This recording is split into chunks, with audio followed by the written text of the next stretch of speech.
Ridley Scott and Noah Hawley are currently hard at work on an Alien TV series that will take place on Earth in the future. Filming is set to begin next year, and the show will eventually premiere on FX on Hulu. The tone of the series is being compared to the first two visceral and intense entries in the franchise, which were universally praised by both critics and fans, as opposed to the more divisive and lackluster sequels and prequels that followed. Some of the movies in the Alien franchise, like Scott's groundbreaking 1979 original and James Cameron's more action-oriented but equally terrifying sequel Aliens, are a lot scarier than others, like the disappointing Alien Resurrection and the straightforward sci-fi epic Prometheus. 6/6 Prometheus 2012. In 2012, Ridley Scott returned to the Alien franchise with the big-budget prequel movie Prometheus. While some Alien fans questioned the necessity of a film filling in the franchise's lore and explaining the backstory of the xenomorph race, Prometheus is an undeniably beautiful movie. But since it's more of a straightforward science fiction movie than a horror movie, the film isn't as scary as its predecessors.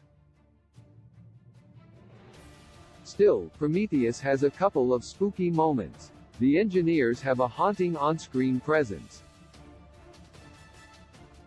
When Elizabeth Shaw discovers an otherworldly being growing inside her, she performs a gruesome self-inflicted surgical procedure to remove it.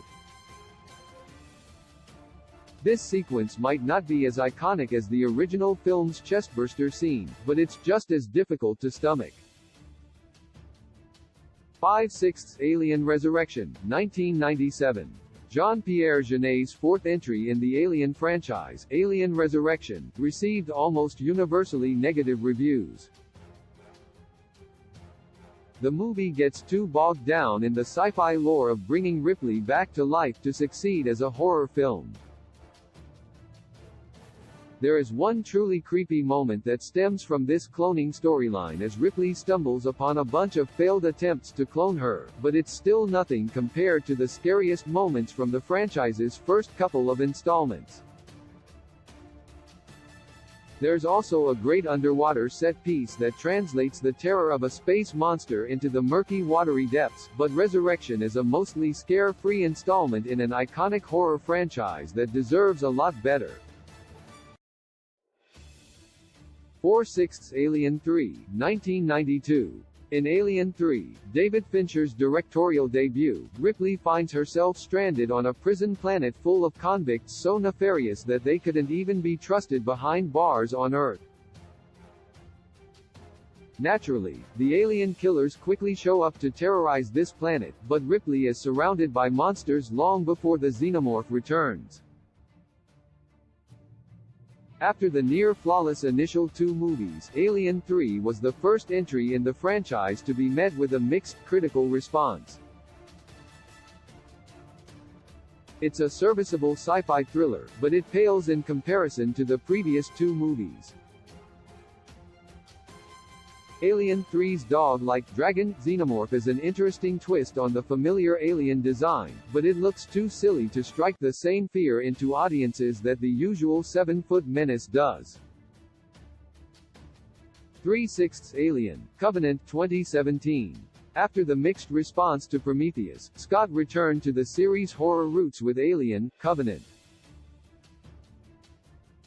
Catherine Waterston takes Sigourney Weaver's place as the badass final girl, who goes head-to-head with the titular star Beast in the finale.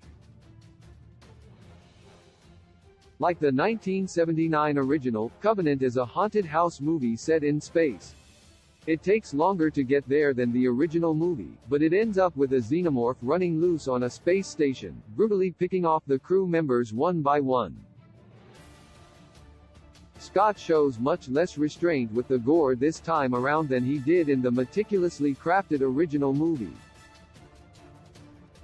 But this unrestrained gore leads to plenty of frightful moments. A dust-based alien parasite settles in an unsuspecting astronaut's ear canal. A xenomorph rips two lovers to shreds in the middle of an amorous love-making session in the shower.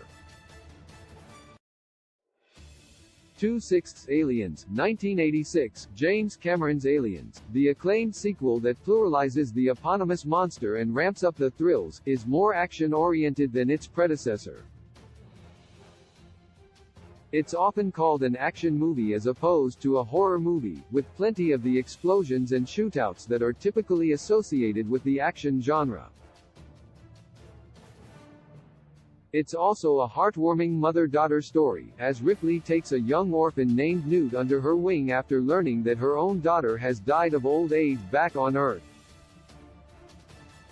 But despite its spectacular action sequences and moving maternal narrative, Aliens still has its fair share of bone-chilling horror set pieces, from Hicks poking his head into the ceiling vents and seeing a swarm of bloodthirsty xenomorphs ominously advancing toward him to Burt releasing a facehugger in the room where Ripley and Newt are taking a nap. 1/6 Alien, 1979. The Alien franchise has yet to top the original work. Scott was hired by 20th Century Fox to helm a standard B-movie, but he ended up turning out one of the most terrifying horror movies ever made. In his timeless 1979 masterpiece, Scott expertly builds the tension throughout the first half before unleashing the xenomorph on the Nostromo for a relentless bloodbath in the second half. Jerry Goldsmith's mesmerizing score and H.R. Giger's unsettling production design immerse viewers in the creepy world of the film, while screenwriter Dan O'Bannon's no-nonsense storytelling doesn't give the audience a second to back away from the edge of their seats. From the initial attack by the facehugger to Dallas illuminating the xenomorph in a dark tunnel, the original Alien movie is full of fiercely effective jump scares. The chestburster sequence is one of the most iconic moments in the entire history of horror cinema.